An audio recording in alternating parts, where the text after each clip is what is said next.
இன்றைக்கு தமிழ்நாட்டில் திமுக ஏன் தொடர்ந்து வென்று கொண்டு வருகிறது?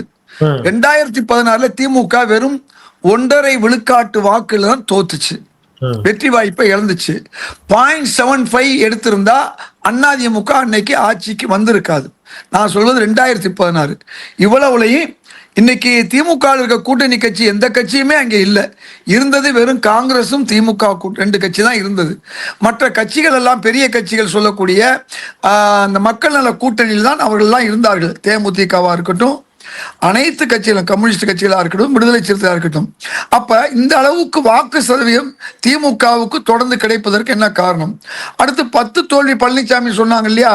அப்ப தொடர்ந்து 10 தேர்தல்களில் 2019, 2021, 24 இதுக்கு நடுவில் இருந்த உள்ளாட்சி தேர்தல் ஜெயிக்கிறதுக்கு ஒரே காரணம் என்னன்னு சொன்னா, கிறிஸ்தவ முஸ்லிம் வாக்குகள் ஒரு 13% வாக்குகள் முழுமையாக திமுகவுக்கு கிடைக்குது.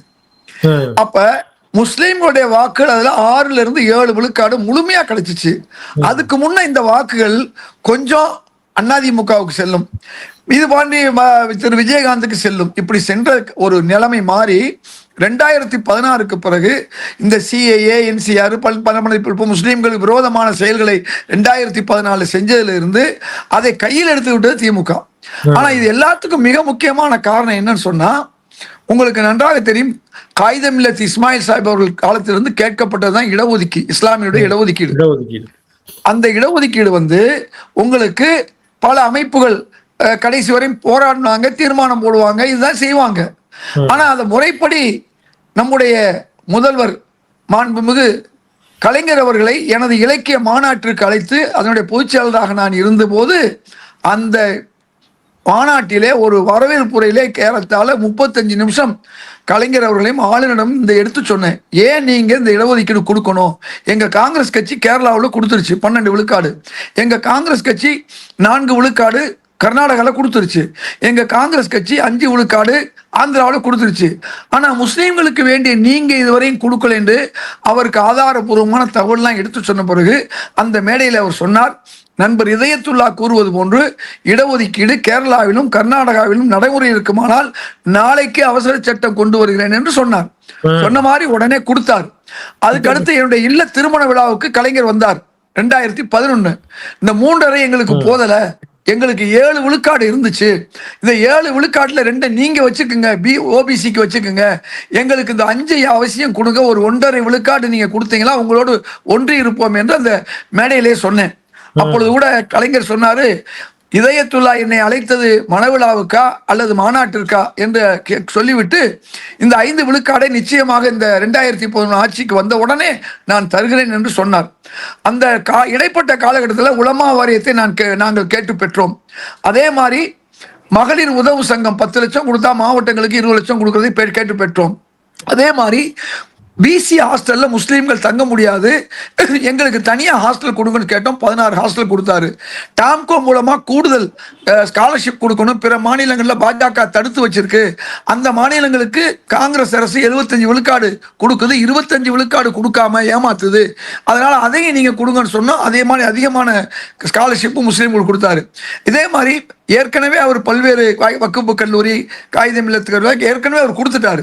இந்த சமீப காலமாக இதெல்லாம் செஞ்ச பிறகுதான் அந்த நேரத்தில் சிறைவாசி விடுதலைக்காக நம்ம போராடிக்கிட்டு இருந்தோம். அவருடைய ஆட்சி போய் சமீபத்தில் நம்முடைய முதல்வர் மாண்புமிகு ஸ்டாலின் அவருடைய ஆட்சி வந்த பிறகு எனது தலைமையில் 2 வருஷம் பொறுமையாக இருந்தோம். 2023 என் தலைமையில் சர்வகட்சி கூட்டத்தை, ஆர்ப்பாட்டத்தை சென்னை ஆட்சியர் அலுவலகத்தில் நான் நடத்தினேன். எல்லா கட்சியும் வந்திருந்தாங்க. அப்படி வந்த நேரத்தில் அந்த கூட்டம் முடிந்த பிறகு, கண்டன கூட்டம் முடிந்த பிறகு அதோட நம்ம 2-3 பிரஸ் மீட்டும் வச்சிருந்தோம். திரு விசிக தலைவர் திருமாவளவன் வந்திருந்தாரு, மற்ற கட்சி தலைவர் வந்தாங்க. அதன் பிறகு என்னை திரு ரகுபதி அழைத்து இந்த விடுதலை ஆகக்கூடிய லிஸ்ட் கேட்டாரு. நான் கோயம்புத்தூர் பாஷாவிடம் இதை வாங்கி அவருக்கு கொடுத்தேன். அதுல பாதியை விடுதலை செஞ்சாரு, மீதிக்கு தொடர் பரோல் கிடைச்சிச்சு. ஆனால் கடந்த 2 வருடங்களுக்கு இந்த நம்முடைய மாண்புமிகு ஸ்டாலின் அவருடைய ஆட்சியில் 2 வருஷம் கொடுக்காத கிடைச்ச பிறகு நம்ம அந்த தொடர் பரோல் என்ன ஆச்சுன்னு சொன்னா, 2 மாசத்துக்கு முன்ன நீதிமன்றம் அந்த தொடர் பரவலை நிறுத்தியது.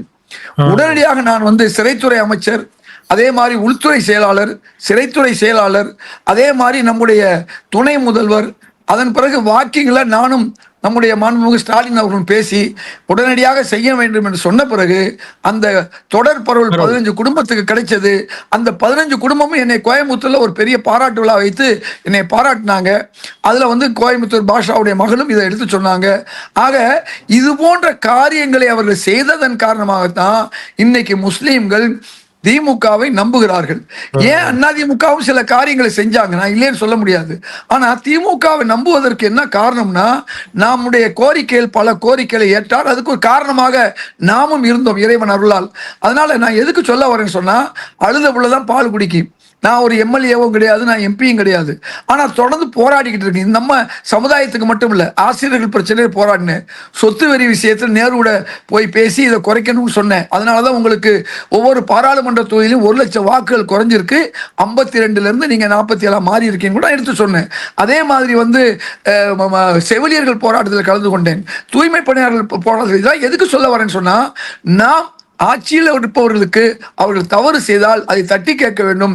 அது பொதுமக்களுக்காகவும் நாம் உழைக்க வேண்டும், அதே நேரத்தில் சமுதாயத்திற்கும் உழைக்க வேண்டும். இன்றைக்கு ஹஜ் இல்ல வந்திருக்கு.